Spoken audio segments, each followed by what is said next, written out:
Приветствую всех, дорогие друзья! На связи, как всегда, Недомайнер и моя скромная таверна. У меня в шкафу уже очень давно валяется ноутбук из прошлого под названием IBM 390E. И вот наконец-то у меня дошли руки его разобрать и показать вам, какими были ноутбуки в конце прошлого века. Ну а перед тем, как мы перейдем к разбору этого уже совершеннолетнего ноутбука, не забудьте подписаться на мой канал и нажать на колокольчик. И давайте начнем с характеристик этого игрового ноутбука. На борту у него стоит Windows 2000, которая тут установлена уже очень давно, и, к сожалению, переустановить ее хотя бы на XP у меня не получилось, так как все диски с виндой я выкинул уже давно в мусорку. Главным звеном этого красавца является Pentium 2 на 300 МГц, который на то время был чуть ли не лучшим процессором, тем более в ноутбуке. Он работает в паре со 128 мегабайтами АЗУ, что тоже на то время было довольно много. Обычно в те года стояло 64 мегабайта или вообще 32. Кстати, этот ноут выходил еще с Windows 98 на борту, а 2000-ю винду ставили уже чуть позже.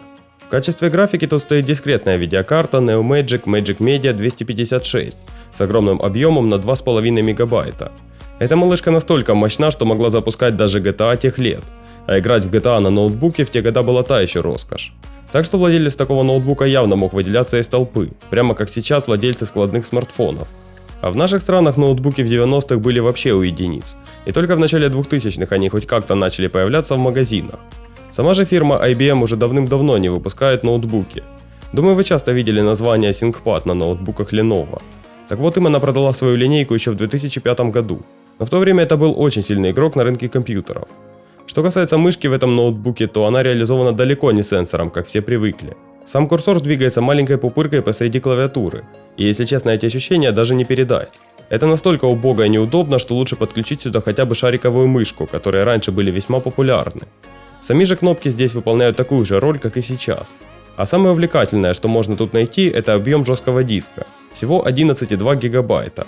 Такого объема сейчас не хватает даже под винду, разве что под урезанную какую-то версию. А винда 2000 вместе с фотками и парой программ занимает всего-то 1 гигабайт. А учитывая, что игры в те года весили около 200 мегабайт, то вы представьте, сколько пиксельных игрушек владелец этого ноутбука мог сюда поставить. Снизу ноутбука можно до сих пор найти наклейку, что он принадлежит университету Торонто. То есть ко мне он попал именно из Канады. Скорее всего, после того, как университет закупал новые устройства, а старые отправлял на БУ рынок. Также тут можно найти имя, кому принадлежал этот ноутбук. И справа на штрих-коде написана дата производства – апрель 1994 года. Очень интересно, что уже в те года USB начинал становиться популярным, и в этом ноутбуке он тоже есть на пару с инфракрасным портом.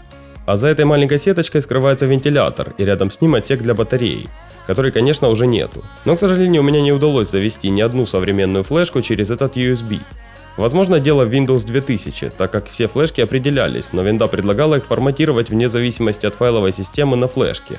Ну и, конечно же, винду перебить у меня возможности нету, а флешку она сама отформатировать так и не смогла. Большинство остальных разъемов этого ноута уже практически вымерли, хотя VGA разъем задней панели до сих пор еще используется. Вскрыв заднюю крышку, мы сразу видим две планки по 64 мегабайта от компании Samsung. Примечательно, что даже на ней наклеена брендовая наклейка IBM. По модели мне удалось найти информацию, что это оперативная память с частотой всего 100 МГц. Под соседней крышкой находится сетевая карта, которая даже опломбирована лицензией Канады. Походу, в то время интернет это было нечто из будущего, и скорее всего он был под большим контролем правоохранительных органов. Сам же интернет устанавливается сюда специальными картами, которых в наших странах вообще не было. Еще очень интересно, что батарейка BIOS, во-первых, другого размера, а во-вторых, находится сразу под задней крышкой. Кстати, за 21 год она полностью села, и каждый раз при включении ноутбук ругается на сброс даты и времени. Разобрав этот ноутбук, я сразу же достал CD-ROM, который идет тут в паре с дискетником. Примечательно, что на нем также стоит апрельская дата выпуска. Такое ощущение, что раньше ноутбук собирался ровно за месяц, и все комплектующие делались по заказу с точностью до этой даты. Подключается все это добро по неизвестным мне разъемам, но скорее всего это IDE. По центру ноутбука расположен тот самый жесткий диск на 12 гигабайт, который находится в специальном кожухе, и подключается он уже точно по интерфейсу IDE. А вот сбоку стоит сам контроллер тех самых сетевых карт, которые выпускались провайдерами интернета. Посмотрите, кстати, на качество компонентов и самой платы. Спустя 21 год она выглядит как новая. В современных ноутбуках явно сильно экономят на качестве самих плат. Слева же стоит сама дискретная видеокарта, которая подключается к плате прямым контактом, а не через какой-нибудь PCI-Express. А японский вентилятор до сих пор работает так же, как и должен, и даже не намекает на то, что его нужно смазать.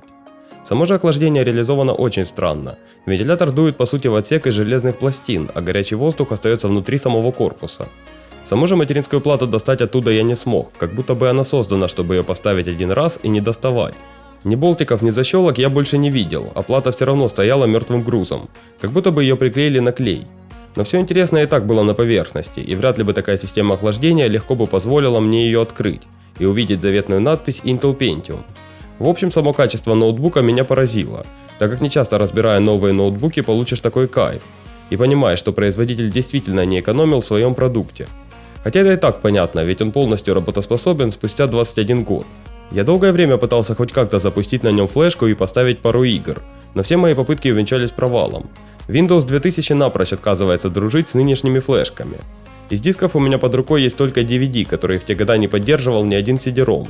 А даже если бы я где-то купил болванку на рынке, то мне даже не на чем было бы ее записать, так как все CD-ROMы попросту я распродал. Так что загрузить видеокарту на 2,5 мегабайта у меня не получилось. Но зато я полностью проникся ностальгией по тем временам, когда винда была в 10 раз тупее, чем сейчас. Кстати, когда-то давно мне удавалось на этом ноутбуке даже смотреть фильмы.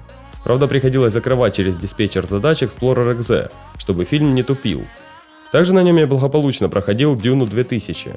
Это на то время была прорывная стратегия в реальном времени. Кстати, в наше время историю Дюны решили воскресить. Уже скоро должен выйти фильм, а там может и игру какую-то заделают по нему.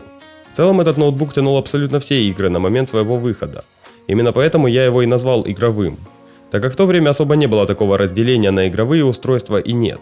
Тогда все было одинаковым, просто в ноутбуках было тяжелее реализовать все комплектующие, и из-за этого они стоили немного дороже ПК.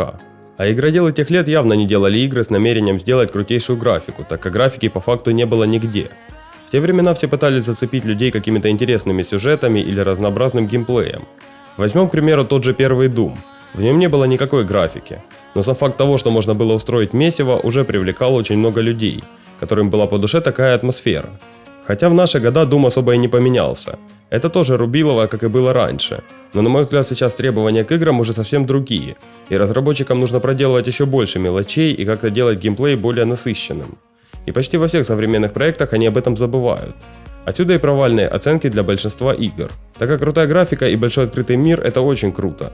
Но какой от него толк, если все NPC дубовые, как в Horizon? В общем, игровая индустрия поменялась кардинально. Ну а это был обзор ноутбука спустя 21 год. Надеюсь, у меня получилось хоть ненамного погрузить вас в атмосферу 1999 года, когда даже я был еще ребенком. Но если вам понравился ролик, то не забудьте поставить ему лайк. А я хочу напомнить вам, что вы всегда можете задать любой интересующий вас вопрос по железу в комментариях или в сообщениях моей группы в ВК. Огромное спасибо всем, кто ставит лайки и подписывается на мой канал. До скорых встреч, друзья!